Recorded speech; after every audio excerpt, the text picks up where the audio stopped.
সকালে ঘুম থেকে উঠে চায়ে চুমুক দিতেই হঠাৎ মোবাইলটা বেজে উঠল। এত সকালে আবার কে ফোন করলো?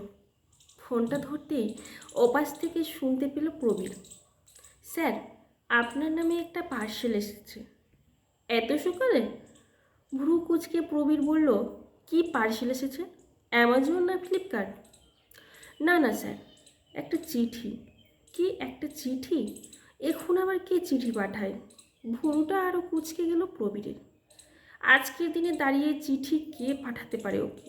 ভাবতে ভাবতে হঠাৎ মাথায় এলো, চিঠি পাঠানোর মতন ব্যক্তি তো একজনই আছে প্রবীরের জীবনে। সেটা হলো ওর মা।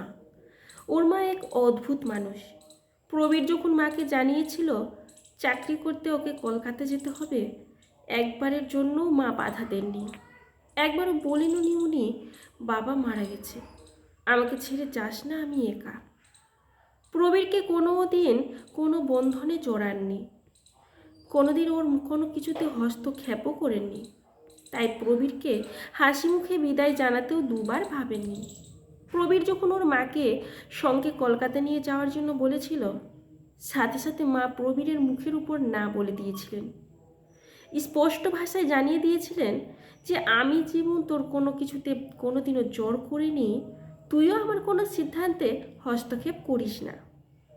তুই তোর জীবনেতে উন্নতি কর, অনেক দূরে যা, কিন্তু আমি আমার নিজের বাড়িতেই থাকবো। আমাকে নিয়ে ভাবিস না, আমি ঠিক থাকবো। সেই থেকে প্রবীর কলকাতায় থাকে। প্রতি মাসে মার অ্যাকাউন্টে নিয়ম করে টাকা পাঠিয়ে দেয়। কয়েক মাস আগে মার হাতে একটা মোবাইল ফোনও তুলে দিয়ে এসেছিল। কীভাবে কী করতে হয় সব শিখিয়ে দিয়ে এসেছিল। বলেছিল যখন একা লাগবে মা যেন ফোন করে, কোনো বিপদ আপদ হলেও যেন সাথে সাথে জানায়। কীভাবে ফোন করতে হয়, SMS করতে হয়, হোয়াটসঅ্যাপ করতে হয়, সব হাতে ধরিয়ে শিখিয়ে এসেছিল। কিন্তু কে শোনে কার কথা? মা বলেছিলেন যদি সেরকম পরিস্থিতিও যদি হয় বা কোনো প্রয়োজন হয়, ফোন করে SMS করে বা অন্য কোনো মাধ্যম ব্যবহার করে ছেলেকে বিরক্ত করবেন না, চিঠি পাঠাবেন। সেই চিঠি স্পিড পোস্টেই পাঠাবেন যাতে একদিনের মধ্যে পৌঁছে যায়। মায়ের এই চিঠি পাঠানোর সিদ্ধান্তে বেশ অবাক হয়েছিল প্রবীর, কিন্তু কোনো প্রশ্ন সে মাকে করেনি, কারণ উত্তর পাবে না সেটাও ভালো করেই জানে। ওর মা একজন অত্যন্ত ব্যক্তি সম্পন্ন মহিলা। কোনোদিন নিজের সিদ্ধান্তের কোনো কৈফিয়ত তিনি কাউকে দেননি।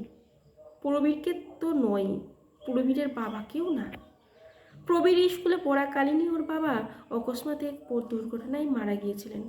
হঠাৎ একদিন সকালে প্রবীর জানতে পেরেছিল ওর বাবা আর নেই।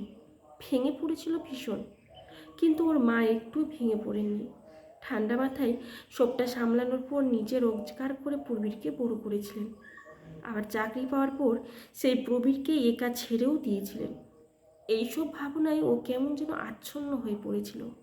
হঠাৎ ফোনের ওপাশ থেকে শোনা গেল, কি হলো স্যার, গেটে আসুন, আর কতক্ষণ নিচে দাঁড়িয়ে থাকবো? হ্যাঁ হ্যাঁ আসছি। এই বলে তাড়াতাড়ি চাদরটা গায়ে জড়িয়ে নিচে নেমে গেটের সামনে গিয়ে পোস্টম্যানের হাত থেকে খামটা নিল প্রবীর।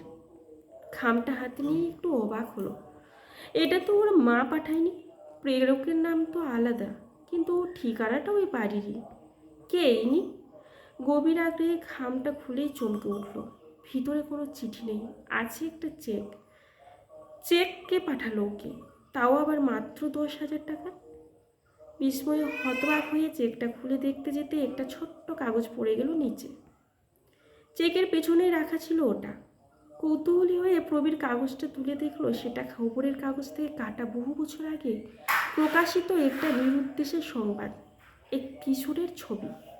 সেই সাথে নিরুদ্দেশের খোঁজ পেলে যে ঠিকানায় যোগাযোগ করতে হবে। ভীষণ অবাক লাগলো প্রবীরের।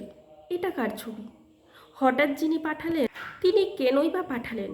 এই চেকটাই বা কিসের? ওর মাথায় যেন সব তালগোল পাকিয়ে গেল। সব রহস্যের সমাধান হয়তো হবে ছবির নিচে উল্লেখিত এই ঠিকানায় গেলে। খবরের কাগজের কাটিংটা বহু পুরনো, ঠিকানাটাও তাই কিছুটা অস্পষ্ট হয়ে গেছে। তাই আতস কাঁচ দিয়ে ভালো করে খুঁটিয়ে দেখে প্রবীর কিছুটা চমকে উঠল। ঠিকানাটা মনে হচ্ছে ওর নিজের বাড়িরই ঠিকানা। এর অর্থ কী? সাথে সাথে আরেক মুহূর্ত সময় নষ্ট না করে ও তৈরি হয়ে বেরিয়ে পড়ল স্টেশনের উদ্দেশ্যে। এতদিন অফিস কামাই করে এভাবেও কখনো হঠাৎ করে কোথাও রওনা দেয়নি, কিন্তু এই চেকের রহস্য আর এই ছবির রহস্য দুটো ওকে ভেদ করতে হবে। তাই অজানাকে জানার কৌতূহলে কিছু না ভেবেই ট্রেনে উঠে পড়ল ও। নির্ধারিত স্টেশনে নামতেই ও দেখতে পেল ওর বাড়ির পাশে রিক্সাওয়ালা কানু স্টেশন দাঁড়িয়ে কাউকে যেন খুঁজছে। প্রবীর ওর কাছে এগিয়ে গিয়ে কানুদা বলে ডাকতেই চমকে উঠল কানু। প্রবীরকে দেখেই জড়িয়ে ধরে বলল, চলো দাদাবাবু, বাড়ি চলো। বাড়ি যেতেই তো এসেছি কানুদা, মা ঠিক আছেন তো? মা? কানুর মুখ থেকে এক অদ্ভুত কালো ছায়া নেমে এলো। প্রবীরের অর্থ বুঝতে না পেরে কানুর হাত দুটো ঝাঁকিয়ে বলল, কি হলো, চুপ করে আসো কেন, বলো। কানু বিড়বিড় করে বলল, তোমাকে তো নিতে এসেছি, বাড়ি গেলেই সব জানতে পারবে, বাড়ি চলো। তুমি জানলে কি করে যে আমি আসছি? আমি তো মাকে ফোন করে জানাইনি। জানলেও মা কি আর নিজের মুখে আমায় বলতে পারতেন দাদাবাবু? উনি তো আর এ জগতে নেই। বজ্রাঘাত হলো মনে হলো প্রবীরের মাথায়। এটা কি শুনলো? মা মারা গেছেন? কানুর হাত ধরে প্রবীর চিৎকার করে বলল, কি বলছো, কি করে এটা সম্ভব? কানু চোখ মুছে বলল, আগে বাড়ি চলো দাদাবাবু, সব নিজের চোখেই দেখবে। উন্মাদের নেই কানুর রিকশায় উঠল প্রবীর। ওর দু চোখ দিয়ে জল গড়িয়ে পড়ছে। এভাবে মা প্রবীরকে কিছু না বলে চলে গেলেন। এটা প্রবীর কিছুতেই মানতে পারছে না। কানু যতক্ষণ রিক্সা চালাচ্ছিল ততক্ষণ ওর চোখের সামনে ভাসছিল শুধু মায়ের মুখটা। এই কারণে কি আজ নিয়তির টানে অফিসে কিছু না জানিয়ে বাড়ির ট্রেনে উঠে পড়েছিল ও? কিন্তু ওই চেক আর ওই খবরের কাগজের কাটিং, ওটা কি মাই পাঠিয়েছিল? কিন্তু কেন? কিছু কি বোঝাতে, নাকি কোনো অজানা অতিথির ইঙ্গিত দিতে? রিক্সা বাড়ির সামনে থামতেই নেমে পড়ল প্রবীর। ওর হাত পা কাঁপছে। ভিতরে অনেক লোকজন দাঁড়িয়ে। ওকে ধরে কানু সবাইকে সরিয়ে বাড়ির মধ্যে নিয়ে গেল। মার মৃতদেহটা মেঝেতে শায়িত ছিল, মুখ সাদা চাদর দিয়ে ঢাকা। চাদরটা কানু টেনে খুলতেই একটা ধাক্কা খেল প্রবীর। চাদরের মধ্যে যিনি শুয়ে আছেন উনি তো প্রবীরের মা নয়, অন্য একজন মহিলা। কে ইনি? প্রবীর মাথা ঘুরিয়ে কানুর দিকে তাকিয়ে বলল, কানুদা, ইনি তো আমার মা নন। আমার মা কোথায়? কানু কথাটা শুনে এমনভাবে প্রবীরের দিকে তাকালো যেন ভূত দেখছে। ঘরের মধ্যে বাকিদের কান্নাও বন্ধ হয়ে গেছে। সবাই হতবুদ্ধি হয়ে তাকিয়ে আছে প্রবীরের দিকে। অনেকক্ষণ বাদে মুখ খুলল কানু। কি বলছো দাদাবাবু, ইনি তোমার মা নন মানে? তুমি নিজের মাকে চিনতে পারছো না? থাক। বেশ রাগত সরে পড়ল প্রবীর। নেশা করে আছো নাকি কানুদা? আমি আমার নিজের মাকে চিনতে পারবো না? কদিন চাকরির জন্য মাকে ছেড়ে গেছি বলে মার মুখটাও কি ভুলে গেছি নাকি? কানু হতবাক হয়ে প্রবীরের দিকে তাকিয়ে বলল, তুমি সত্যি তোমার মাকে চিনতে পারছো না দাদাবাবু? না, পারছি না, রাগত স্বরে বলল প্রবীর। আমার মা কোথায়, তাকে কি করেছো তোমরা? কোথায় লুকিয়ে রেখেছো, ঠিক করে বলো তো। আমার মার কি হয়েছে? প্রবীরের কথায় ঘরের মধ্যে ঢুকে এদিক ওদিক দেখে হঠাৎই একটি ছবি খুঁজে বের করলো কানু। টেবিলের উপর রাখা সেই ছবিটা নিয়ে এসে প্রবীরের হাতে দিল। সেটা দেখে প্রবীরের নিঃশ্বাস বন্ধ হয়ে যাওয়ার উপক্রম হলো। ছবিটা এই মহিলার সাথে তোলা এক কিশোরের ছবি। কিশোরটাকে চেনা চেনা লাগছে না। এই মুখটাই যেন ও দেখেছিল চেকের সাথে থাকা ওই কাগজের কাটিংয়ে। ছবিটি স্পষ্ট বোঝা যাচ্ছে ওই মহিলার কোলে ওই কিশোরটি বসে আছে। এটা কি ফটোশপ করা ছবি? এই ছবি তো কোনোদিনও দেখিনি এই বাড়িতে। কোথা থেকে এলো এই ছবিটা? ছবিটা হাতে নিতেই হঠাৎ করে প্রবীর দেখলো ও দাঁড়িয়ে আছে বাড়ির মধ্যেই, কিন্তু আশেপাশে কেউ নেই। ঘর পুরো অন্ধকার, চারদিক নিস্তব্ধ। ভয়ে শিউরে উঠল প্রবীর। এগুলো কি হচ্ছে তার সাথে? কানুদা কোথায় গেল? বাকি মানুষগুলো কোথায় গেল? এখন অন্ধকার ঘরের মধ্যে শুধু প্রবীর একাকী দাঁড়িয়ে আছে। সামনে শুয়ে আছে ওই মরিয়ার মৃতদেহ। আর একটিও জীবিত প্রাণী নেই।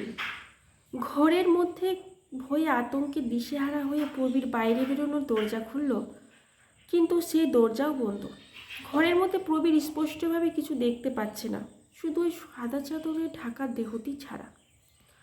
প্রবীরের অনুভব হচ্ছে ওই দেহটা নড়ছে, ধীরে ধীরে উঠে বসছে। সেই সাথে বুকের হৃদস্পন্দন বাড়ছে প্রবীরের। একবার চিৎকার করতে গেল, কিন্তু শব্দ বেরোলো না ওর গলা দিয়ে।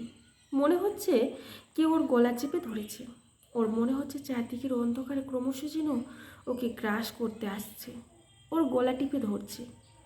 মরিয়া হয়ে ছটপটিয়ে চোখের পাতা বন্ধ করে মা বলে চিৎকার করে উঠল প্রবীর। মা বলে চিৎকার করার সাথে সাথে ও অনুভব করলো কেউ ওর মাথায় হাত রাখলো। এক অদ্ভুত প্রশান্তি বোধ হলো। চোখের পাতা খুলে চমকে উঠল। ও কলকাতাতে ওর নিজের ঘরেই বসে আছে, যেখানে সকালে বসে ও চা খাচ্ছিল। একটু পরেই মোবাইলটা বেজে উঠেছিল। ও স্পষ্ট দেখতে পেল মা ওর পাশেই বসে আছেন, ওর মাথায় হাত বুলিয়ে দিচ্ছেন। যে মা এর কাছে ও ছোট থেকে বড় হয়েছে, যে মাকে ছেড়ে ও কলকাতায় চাকরি করতে এসেছিল, শতবার অনুরোধ করা সত্ত্বেও যে মা ওর হাতে কলকাতায় আসেননি। মাকে দেখতে পেয়ে প্রবীর চেঁচিয়ে বলল, তুমি কোথায় ছিলে মা? আমি একটা বিশ্রী স্বপ্ন দেখলাম। আমায় কানুদা বলল আমার মা মারা গেছে। আমি দৌড়ে ঘরে এসে দেখলাম একজন অন্য মহিলাকে সবাই আমার মা বলছে। কি হচ্ছে মা এগুলো? আমার সাথে সবাই এরকম কেন করছে? মা শান্ত সুরে বললেন, সবাই ঠিকই বলেছে প্রবীর, উনিও তোর মা, কিন্তু এই জন্মের নয়, আগের জন্মের। আগের জন্মের? হতবাক হয়ে বলল প্রবীর। তুমি এসব কি বলছো মা? আগের জন্মের মা কোথা থেকে এলেন? হঠাৎ আমি কেন এসব দেখতে পেলাম? মা কিছুক্ষণ চুপ করে থাকলেন, তারপর হেসে বললেন, তোর আগের জন্মেও তুই ওই একই বাড়িতে জন্মেছিলি। তোর বাবা একইভাবে অনেক ছোটবেলায় মারা গেছিলেন। তোর মা অনেক কষ্ট করে তোকে বড় করেছিলেন, কিন্তু হঠাৎ করে তুই একদিন নিরুদ্দেশ হয়ে যাস। তুই নিরুদ্দেশ হয়ে যাওয়ার পর তোর মা পাগলের মতন হয়ে যায়। পুলিশ খবর দেওয়া হয়।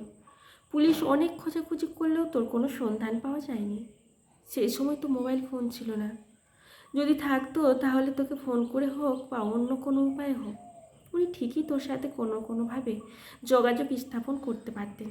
কিন্তু মোবাইল না থাকায় ওনার একমাত্র অবলম্বন ছিল চিঠি। উনি পাগলের মতো সাহায্য চেয়ে সমস্ত আত্মীয়দের চিঠি লিখতেন, খবরের কাগজের দপ্তরে চিঠি লিখতেন, কিন্তু সেই সব চিঠির কোনো উত্তর আসতো না। তখন বাধ্য হয়ে ওনার কাছে যেটুকু সম্বল ছিল সেটুকু তিনি বেচে দেন। বেঁচে গিয়ে খবরের কাগজে চিঠি লিখে জানান তিনি নিরুদ্দেশে সংবাদপত্রে প্রকাশ করেন। কেউ যদি ওনার ছেলের হদিশ দিতে পারে তাকে উনি 10,000 টাকা পুরস্কার দেবেন। তখনকার দিনে 10,000 টাকার অনেক মূল্য ছিল। সেই 10,000 টাকার লোভে অনেকেই ভুলভাল খবর বয়ে নিয়ে আসা শুরু করলো তোর মার কাছে।